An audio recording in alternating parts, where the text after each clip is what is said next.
किसकी वजह से हुआ बंटवारा? उस समय जितने लोग थे सब जिम्मेदार थे, कोई एक आदमी नहीं? नहीं। लोग कहते हैं नेहरू जी की वजह से हुआ, कुछ कहते हैं गांधी की वजह से हुआ, कुछ कहते हैं जिन्ना की वजह से हुआ, एक पटेल ही थे कुछ लोग कहते हैं।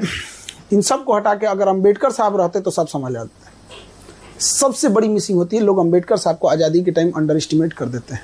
जिसने संविधान लिखा है, जिस संविधान की आप शपथ लेते हैं, उस संविधान के निर्माता को आप पूछते तक नहीं है। संविधान जब देश बनता है तो हम ये पढ़ते हैं, आप तो पैरवी करते हैं सरदार पटेल को होना चाहिए, आप एक आदमी पैरवी करता है जवाहरलाल नेहरू को होना चाहिए। हम ये पूछते हैं क्या इन दोनों से योग्य अंबेडकर साहब नहीं थे?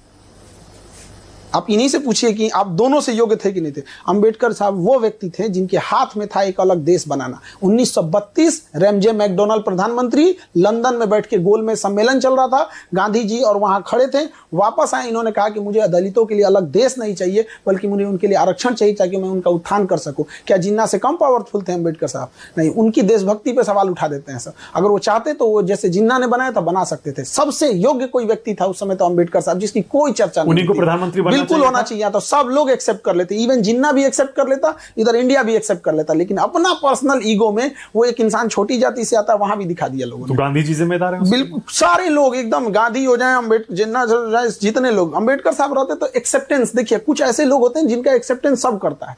अंबेडकर साहब का एक्सेप्टेंस जिन्ना को भी करना